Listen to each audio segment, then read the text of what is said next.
What's the best rep range for calisthenics, weightlifting, for whatever your goals are? Last week we were talking about structural balance training. So I was talking about what you do for structural balance training, why you do it, when you do it, what the benefits of it are. So if you want to hear more about structural balance training, go and check out that live stream replay. But today I'm going to be talking about moving beyond structural balance training. And the first thing that I wanted to talk about really was rep ranges and intensity and volume and how heavy you should be lifting to achieve your goals, because there's a lot of different rep ranges that you could do. And if you didn't even understand what a rep range is a targeted amount of reps that you're going to be doing per set in your workouts. So common rep ranges are 10 to 12 reps per set, 8 to 10 reps per set, and then you can go right down to below 5, doing 5 reps per set, 3 reps per set, 2 or even 1 rep per set, depending on what your goals are.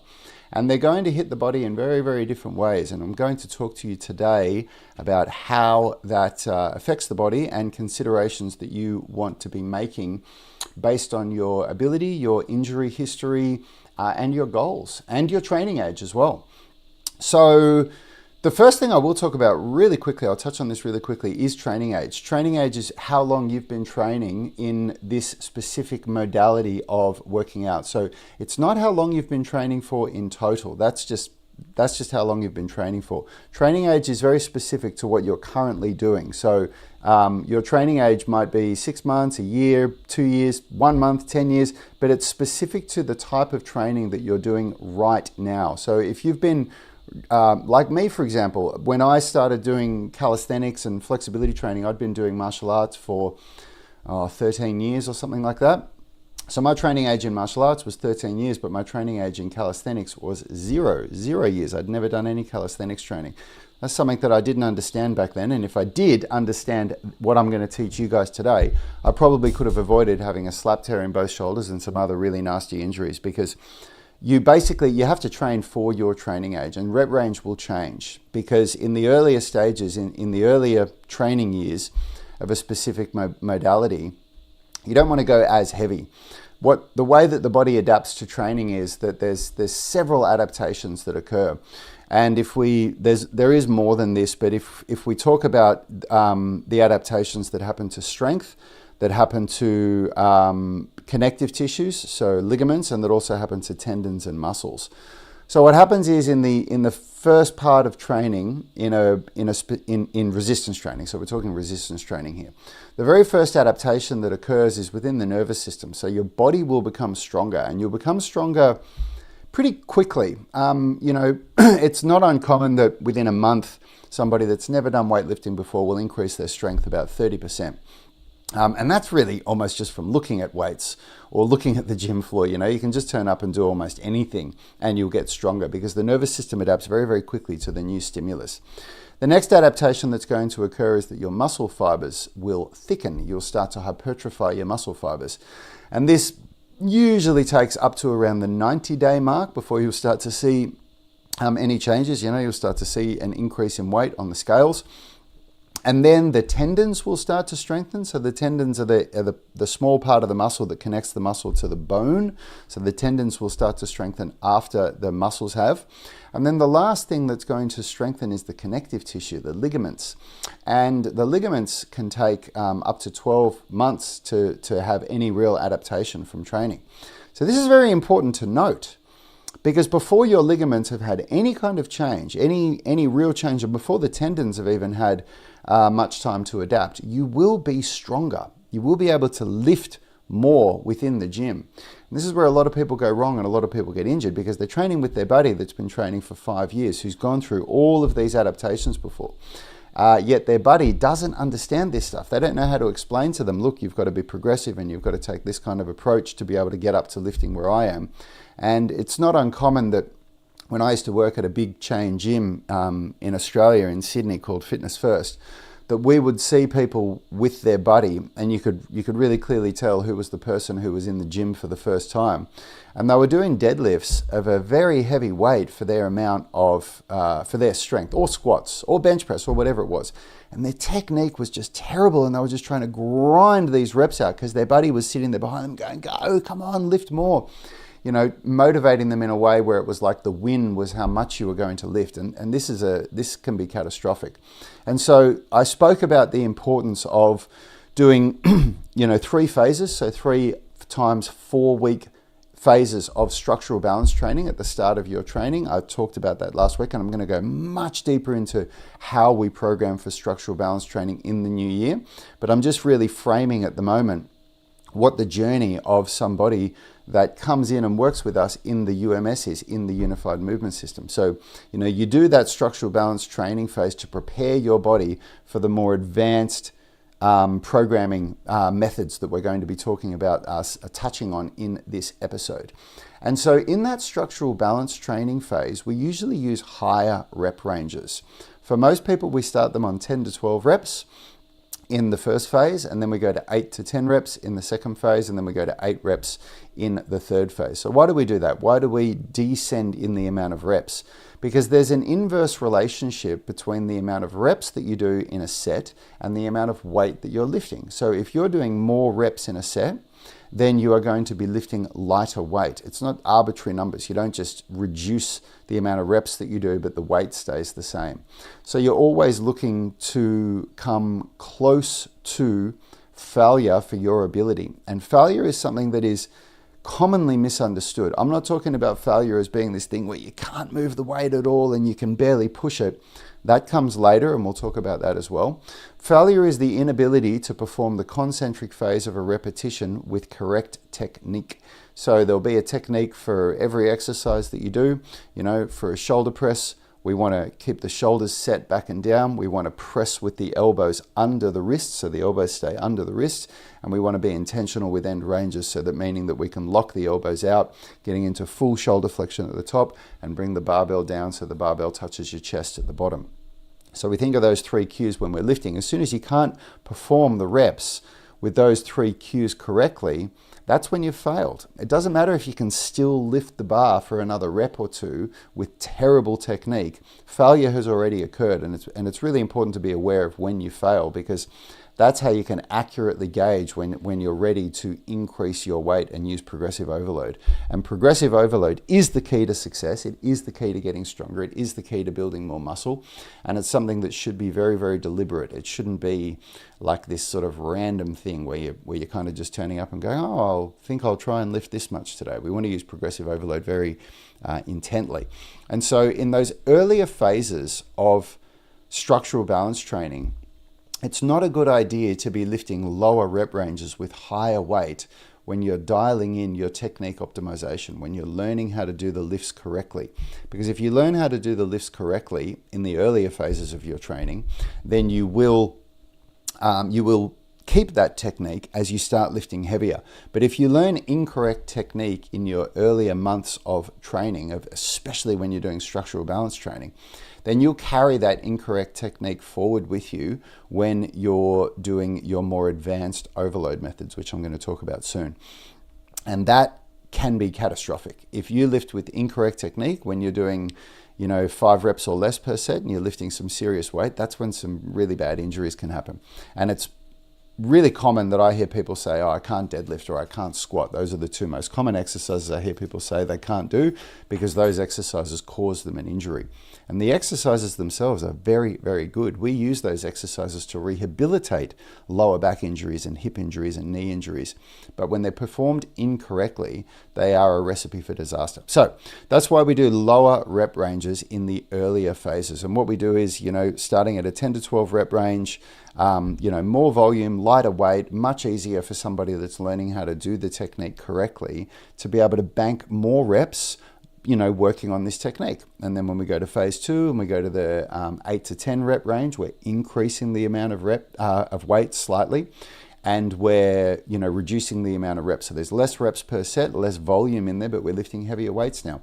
And then when we get to phase 3, we start doing 8 reps per set. And the reason why in the earlier phases we have a rep range is because it's quite hard when you're starting out with something that you haven't done before. When in resistance training in the gym, it's quite hard to accurately gauge exactly how much you can lift before you achieve failure. So that's why we have a rep range. It's like we want to achieve failure between that 8 to 10 rep range. And as a side note, the way that you would use progressive overload is if you were doing 8 to 10 reps per set, you would make sure that you could do 10 reps on all sets with correct technique before you increase the weight. And then when you increase the rate, your reps would drop back to 8 reps. And then you would use progressive overload by trying to increase the amount of reps that you can do per set in each workout. So this is from workout to workout kind of a thing. And then once you can do 10 reps per set again, then you increase the weight again, drop the reps, and that is progressive overload in a nutshell.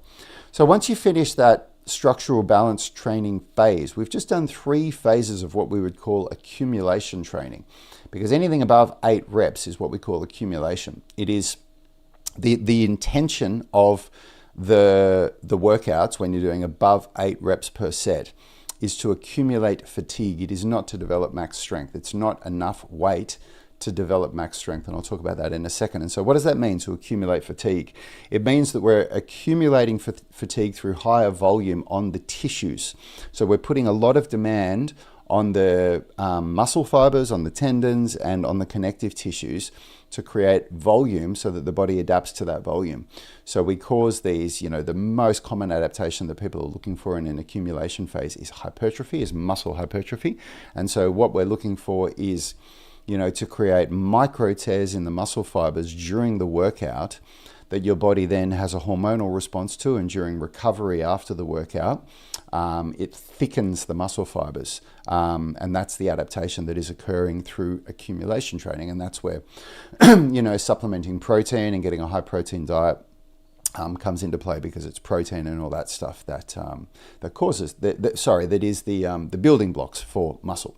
So once we've moved out of that initial accumulation phase, then what we do is we move into our very first intensification phase. So the intensification phase is where, for the first time ever, we are doing 5 reps per set. And so we do that at the end of the structural balance training, the initial 3 phases, because you've just done 3 phases of accumulation training. So what we need to do in order to, and you will have achieved a good result from that. You will have adapted to the progressive overload. You will have adapted to the program periodization, where each month we're introducing slightly more challenging exercises to keep stimulating you, to keep you adapting to your new workout program. We've also been using a series of exercises to balance left to right side, to balance the inner unit, the outer unit, to balance pushing and pulling, all these things. And so what we need now is we need to mix things up a little bit, because the way that we continue, because you will always plateau if you just keep doing the same thing, and even close to the same thing over and over again. So even if you change your exercise selection from month to month, but you're still doing the same rep ranges over and over again, you will plateau, and you'll plateau pretty quickly. And the other thing that's important to note is that you don't want to be changing your exercises or your workouts too quickly. Generally, the 4 to 6 week mark is a good time to change your workout plan. And that, because what happens is we adapt best to something that we do for a few weeks in a row, because the first time you do a new workout plan, you won't be able to produce the same result, the same strength in your lifts as you will be able to do in the second week, and even in the third week, and even in the fourth week.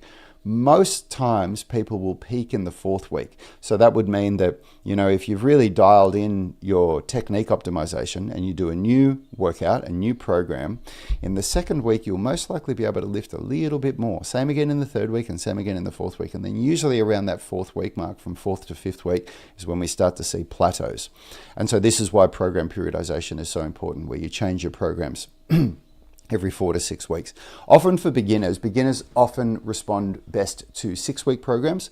And that is partly because there's so much to get your head around when you're new to training, and when you're in that sort of, earlier training years of your training sort of life. And so going into the gym and just getting set up and working out how to use the equipment that you've been given in your program, working out how to do the lifts properly. And that's a lot of mental load. And for a lot of beginners, it takes them 2 or 3 weeks just to get into the groove and to feel like they know what they're doing when they get into the gym. And for those people, you don't want to be changing their program after 4 weeks, because they're only really just getting in the groove in the 3rd and 4th week. For people that are more experienced and that are more comfortable in the gym, a 4-week mesocycle is good. So we've done our 3 times structural balance training program phases where we're doing accumulation training, and then we're mixing it up by going into a 5x5 mesocycle. And so what that means is a mesocycle is a program block. So that's a 4-week program block. I'm getting technical here. I probably shouldn't talk so technically. It's just so a 4-week program phase. We're doing 5x5, which means 5 sets of 5 reps. And there's a very good reason why we do 5x5, because there's certain minimum volume thresholds that have been proven over and over again in research studies to be the minimum amount required to achieve significant growth development. And when we're doing strength training, generally speaking, we want a minimum of 25 to 50 repetitions on one muscle group to be able to achieve significant strength gains. So if you do 5 sets of 5 reps, you get those 25 reps in there, okay? And so what we do is we're moving into now, for the first time, we're doing barbell back squats with 5 reps. We're doing deadlifts with 5 reps. We're doing bench press, shoulder press with 5 reps. So this is a decent amount of weight. You know, when you're doing 5 reps or less, you're going to be lifting a significant amount of weight, because we're looking for lifting your 5 RM, which is what's called your 5 repetition max, which means you're lifting a weight where you could only do 5 reps. You couldn't do 6 reps.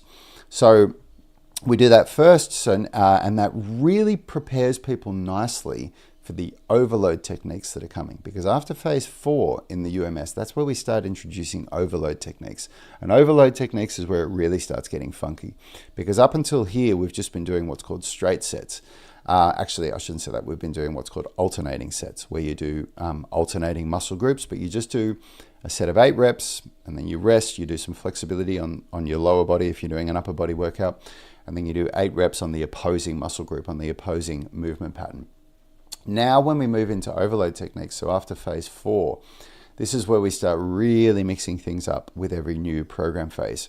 So in phase 5, we do supersets. So what an overload technique is where we start using different loading variables that are very, very different from each other to continue to see that progressive overload, to continue to force the adaptation. Because again, if you just keep jumping between doing, a program phase where you do 8 reps per set, and then the next program phase you do 12 reps per set, and then you do 5 reps per set, as much as that is better than just turning up and doing a workout where you're just doing the same amount of reps per set, you will still hit plateaus that you'll struggle to get past. And anybody that's listening to this, have a think about how long have you been training for, and how long have you been stuck at sort of lifting the same amount of weights. Like there's this ceiling that you just can't get past, or just unable to put on that next sort of 5 pounds of muscle, no matter how much you try, no matter how much you eat, all of those things. This is where overload techniques come in.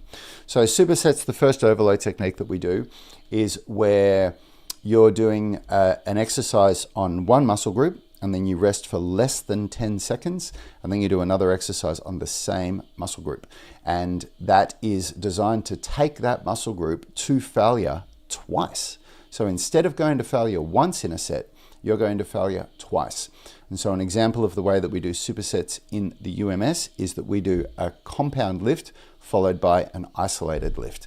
So for the chest, we do a 30-degree incline bench press, and then we rest 10 seconds or less, which is pretty much just unrack the bar, grab your dumbbells, lay down, and then go straight into a set of chest flies, of dumbbell chest flies. So it's an isolated exercise for the chest. So the idea is to take those pecs to failure twice in one set. So you literally get double the volume in one set than you normally would on a specific muscle group. And it is brutal. If you do supersets correctly for the first time, man, you walk out of that gym just going, oh my God, and you've got the most insane DOMs for the next couple of days, before you go back and do a workout on the same muscle group again. Sandor is saying, isn't it hurt your shoulder joints when working with such a big 5 rep max load? Absolutely not. And Sandor, this is one of the most common false beliefs in the gym. There is very few bad training methods, and there are I shouldn't say that. There are lots of bad training methods, but if we talk about the training methods that have stood the test of time, that people have been using for decades. And a 5x5 is not a heavy load for somebody that's conditioned to it. So the training method, the overload method, is not bad. There is only good preparation and bad preparation. So if you haven't prepared yourself correctly for doing 5 reps, and you try and do 5 reps of a bench press or of a shoulder press, then it could end up disastrous for your shoulders. Absolutely. You could do a catastrophic injury doing that. But that's on you, or that means that you haven't prepared yourself properly for it. And so that's why, I don't know if you just tuned into this episode, but that's why I prefaced all this by saying that we do 3 phases of structural balance training for people before they do their first 5x5. And what you've just said there is the exact reason why we do that. Because if you were to just come into a new program and your coach said, right, we're starting with 5 reps, we're going to go max weight, we're really going to max you out and build your strength, and you're not prepared for that, then you could absolutely cause yourself a really, really bad injury.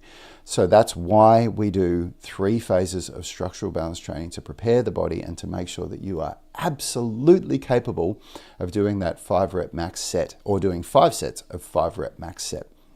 But we're talking about moving beyond that now. So we've already talked about that. We've already talked about preparing the body.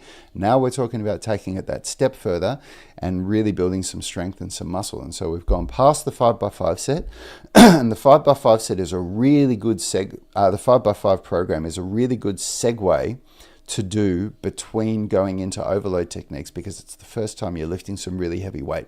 So you increase your strength, you increase your potential to lift more weight before you go into supersets, so that you can lift more weight, which means that you can cause more damage to the muscle fibers, the intentional damage, those micro tears, so that you can build as much muscle as possible.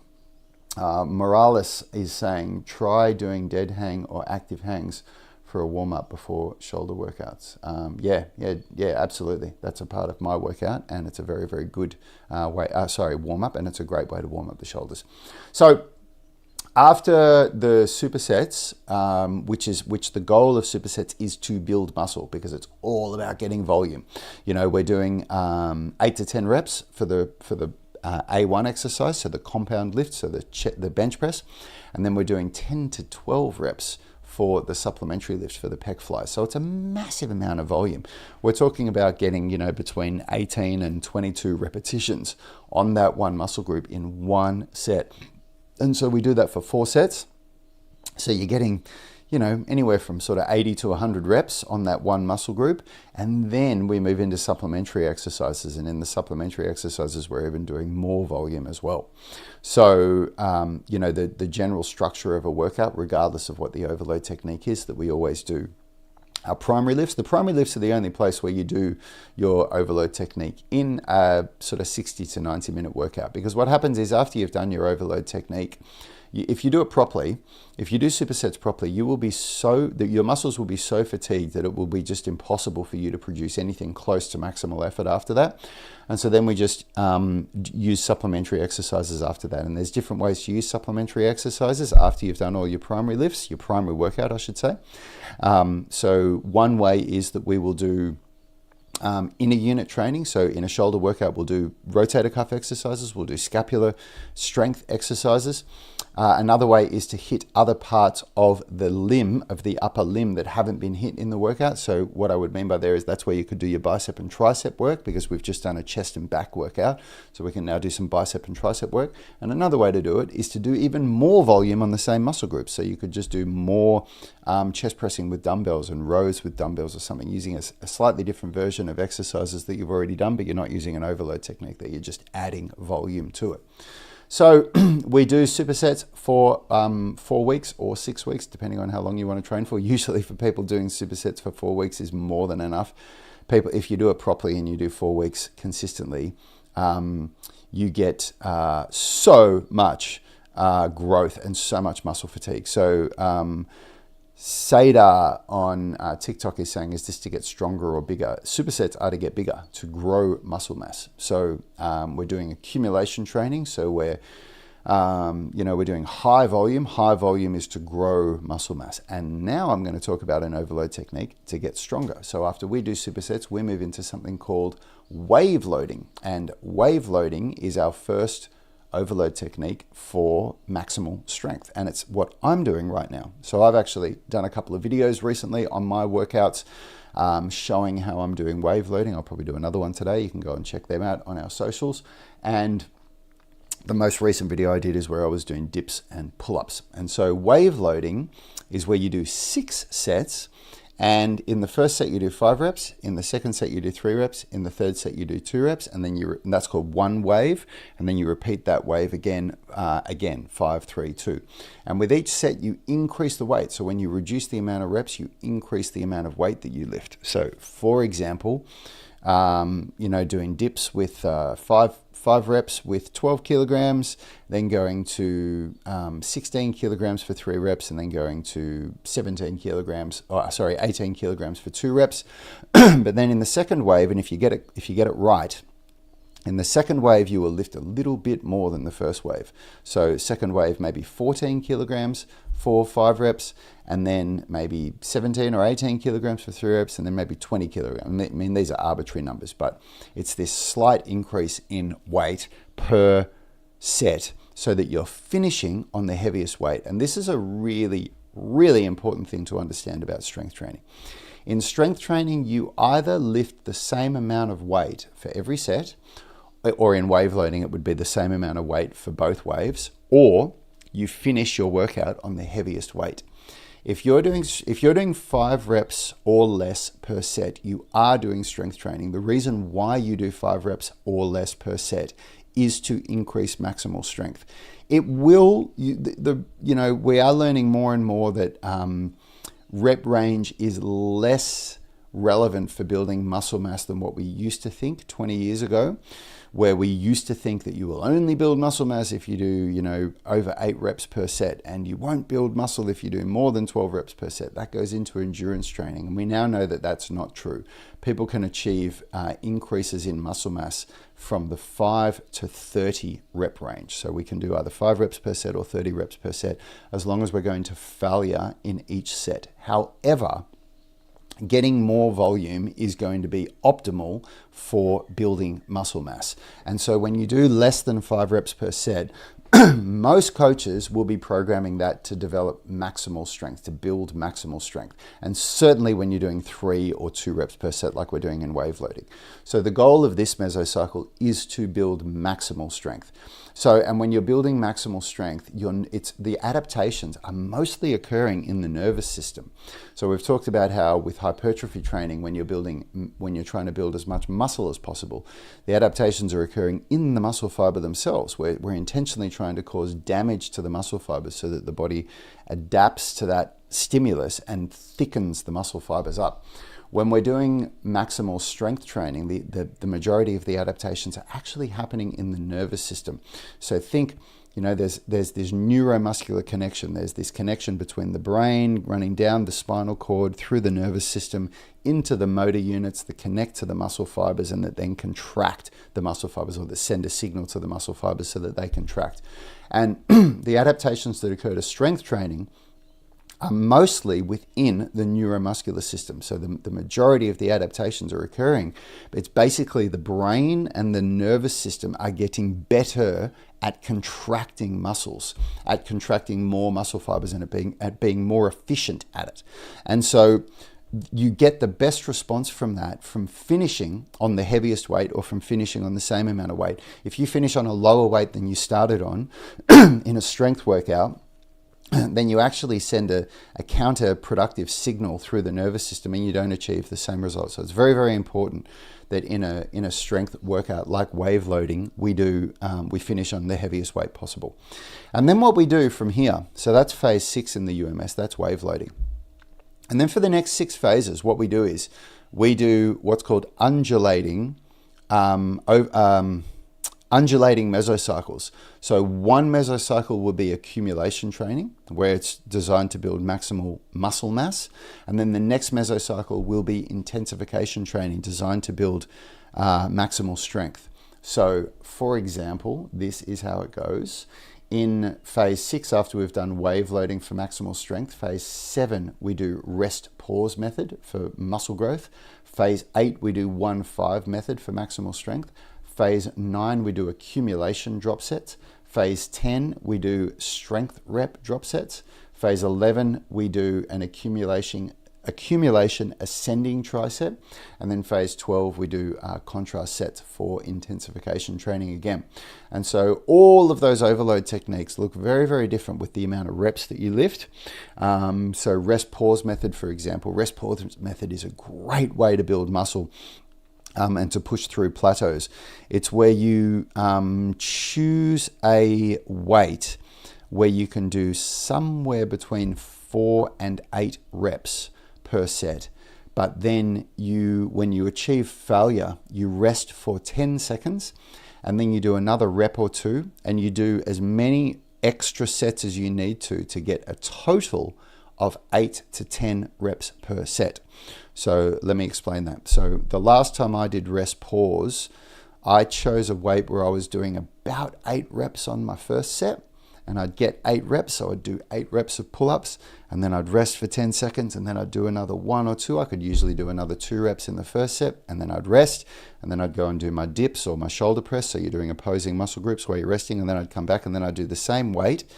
But the second set around, I could probably only do about 6 or 7 reps in the first set. So then I'd rest and I'd maybe do 2 reps. So let's say I got 6 reps in the first set, I'd maybe do 2 reps, then I'd rest for 10 seconds, and then I could barely do 1 rep, then I'd rest for 10 seconds and then do another rep. So that gives me 10 reps, but it took me 4 attempts at it.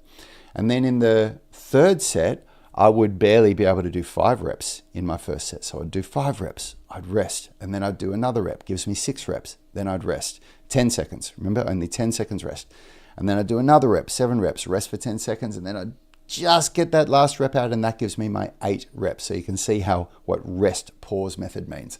Then in the 1-5 method, 1-5 is really starting to push into advanced overload techniques here, which is why we don't do it until phase 8 of the UMS. 1-5 is where you do 1 rep at your 1 RM max, then you rest, reduce the weight to roughly 75-80% of what your 1 rep max was, and then you'll do 5 reps.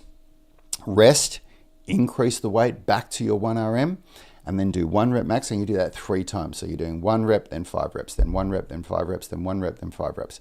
And that has an incredible result for increasing maximal strength, changing between these different rep ranges. Drop sets, if you've never done drop sets before, drop sets are absolutely brutal. Drop sets are an accumulation overload technique where we're accumulating massive amounts of fatigue on the same muscle group. It's where you do 8 to 10 reps on one exercise, you rest for 10 seconds or less, and then you reduce the weight, and then you do another 8 to 10 reps on the exact same exercise, then you rest for 10 seconds or less, drop the weight again, and do another 8 to 10 reps. So we're getting between 24 and 30 repetitions on one muscle group doing the exact same exercise. It is absolutely brutal. You will be walking out of the gym. You'll be crawling out of the gym if you've done squats or deadlifts doing drop sets. You'll barely be able to lift your arms from the DOMs that you're feeling if you're doing an upper body strength workout doing drop sets. It's really challenging. And the whole reason why we do undulating overload techniques, so why we do intensification, then accumulation, then intensification, then accumulation, because again, it's all about continuing to challenge the body. Now, once we get to the end of phase 12, things change. We mix things up a bit. Once we get to the end of phase 12, we start doing structural balance testing with our advanced students. So these are folks, people that have been with us for 12 months or more and who have a very solid understanding. They probably know more about workout programming and about correct technique than the average personal trainer. And that's no joke. When I see our more advanced members giving our newer members technique cues and guidance within our forums, when they'll chime in and comment on one of their posts, the advice that they give is on a higher level than what the average personal trainer will be giving. And so for these folks, we need to start really mixing up the way that we do their programming. And so what we do is structural balance testing.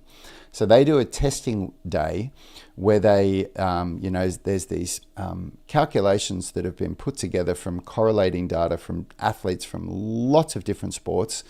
and having a look at, what the ratio of their bench press to their row is, what the ratio of their squat to their deadlift is, what the ratio of their squat to their split squat is, what the ratio of their bench press to their external rotation is, what the ratio of their behind the head shoulder press is to their shoulder press, all these different lifts. And so they do this testing workout where it spits out this data that shows us where the imbalances in their body are, where the areas that we need to increase strength are. And then we write customized programs for them that overcome those imbalances. And we always do an intensification first, followed by an intensification phase, followed by an accumulation phase for the exact same reason that I've just said. We look at building some maximal strength in these lifts, and then we do an accumulation phase where we increase the amount of weight and we go for volume. And in these program phases, we use the exact same exercises from program phase to program phase. So people that are more advanced are more receptive of doing these more advanced programming phases. And in the earlier phases, well, I should say in the first 12 phases of the UMS, every single program phase, we're doing slight variations on exercises for several reasons. Part of the reason is just to keep people stimulated mentally. People that are in their first several programming phases usually need a little bit more variance in their training, or they get bored. I mean, this is why, in my opinion, this is why P90X and CrossFit became so popular, because they were doing this muscle confusion and these WODs, these workout of the days, where you're doing something completely different to what you did yesterday, and it really it makes people feel really excited and like, what am I doing today in the gym? So, but that is not the best way to achieve adaptation, not by a long shot. And so we cater to that a little bit by changing the exercise selection from program phase to program phase. But once our advanced students get to this phase where they're doing structural testing, and then they're doing a customized program that's designed to overcome these structural imbalances in their body that might still be lingering there, they do the exact same exercises from one program phase to the next, but the only thing that changes is the overload technique and also the rep range. So we go from an intensification phase to an accumulation phase, then we retest, we see how much the imbalances have corrected, and it is phenomenal how the change that happens from just those two mesocycles, from one, that's called a macro cycle, where we've programmed several mesocycles together. From one macro cycle, the way that these, when they retest their structural balance again, and how much these imbalances have leveled out a little bit. And then we start doing, much more advanced training. So we mix up overload techniques more and more. People start going into very goal-specific training. And so, for example, like if you really just want to double down on building muscle, then you wouldn't at this stage do intensification, accumulation. What you would do there is you would double down on your accumulation training. You would do 2 back-to-back accumulation mesocycles, and then you would do an intensification mesocycle, because you still, even though your goal is to build muscle, you still wouldn't do muscle building or hypertrophy programming phases over and over and over and over again. You will, even if you're mixing up all this stuff, you will still plateau. And after a couple of program phases, the thing that will give you the biggest result, the biggest leap forward, is doing an intensification phase, something that's completely different, that's a totally different rep range, that's going to really shock your body into getting stronger. And then when you go back to your hypertrophy training, back to your muscle building phases, you'll be stronger, you'll be able to lift more weight. If you can lift more weight, you're going to build more muscle. And then the same thing works in the opposite way. If you're all about building maximal strength and you want to get to a double body weight barbell back squat, or whatever your goal is, and you don't just do strength phase. We like to do 2 strength phases and then 1 accumulation phase, or more accurately described, 2 intensification phase and then 1 accumulation phase. So that is a general overview and a general explanation of what rep ranges are best, why you use different rep ranges, why you use different overload techniques, and how the grand overview of a really well thought out system like the Unified Movement System, the UMS that we teach, the way it looks and the journey that it takes people on. So I hope you guys learned something from that. I'm going to be talking a lot more about these overload techniques, about these different mesocycles. I'm going to talk about what they feel like. I'm going to be talk about the goals, the way that you should be approaching them, the way that you can include them in your programming. over the coming weeks and in the new year. So if you have any questions, if you've got anything that you want to know about this stuff, then please comment on any of my videos, and I will respond as best I can.